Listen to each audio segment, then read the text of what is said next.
നമ്മൾ ഇപ്പോൾ ഉള്ളത് ദേവികുളം ബ്ലോക്ക് പഞ്ചായത്തിലാണ്. 8 ബ്ലോക്ക് പഞ്ചായത്തിൽ ആകെ കിട്ടിയ LDF ആകെ കിട്ടിയത് ദേവികുളം ബ്ലോക്ക് പഞ്ചായത്താണ്. പ്രസിഡന്റായി തിരഞ്ഞെടുത്തത് രാജേശ്വരി. സന്തോഷമാണോ? വളരെ സന്തോഷം. ഇനി എന്തൊക്കെയാണ് വികസനങ്ങളൊക്കെ ചെയ്യാൻ പോകുന്നത്? இனி எல்டிஎஃப் சார்பில் மக்கள் பிளாக் பஞ்சாயத்தில் தேர்ந்தெடுத்திருக்காங்க. பிளாக் பஞ்சாயத்தில் நான் அந்த பஞ்சாயத்தை முன்மாதிரி பஞ்சாயத்தை நான் கொண்டு வரணும். அந்த தான் என்னோட ஒரு திட்டம், என்னோட நோக்கம். நிலவில் நீங்கள் எலெக்ஷன் முன்னாடி இந்த பிரச்சாரண கட்டங்கள்லாம் எல்லா வீடுகளிலும் போனீங்கல்ல, அப்போ அவங்க ஆளுங்க என்னென்ன தேவைப்படுறாங்க கேட்குறாங்க? அவங்க மெயினாக கேட்குறது ரோடு, குடி தண்ணி, மெயினாக கேட்குறது அதுதான். பின்ன ஸ்கூல் பிள்ளைகளுக்குள்ள உள்ள லேப்டாப்போ என்ன ஸ்கூல் பிள்ளைகளுக்கு தேவைப்படுறது கேட்குறாங்க.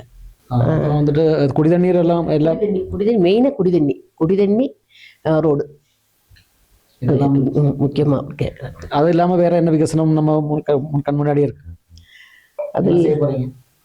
அது இல்லாமல் கவர்மெண்ட் என்ன கொடுக்குதோ, என்ன அனுகூலம் கொடுக்குதோ அது மக்களுக்கு போய் சேரணும், அதை சேர்க்கணும். அதுதான் எங்களோட ஒரு நோக்கம்.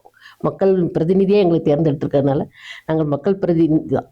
அப்போ நாங்கள் அதை அவங்களுக்கு முன்னோட்டு கொண்டு போகணும். மக்களுக்கு கொண்டு என்ன கவர்மெண்ட் கொடுக்குறதோ அதை கொண்டு மக்களுக்கு செலுத்தணும். அதுதான் எங்களோட நோக்கம்.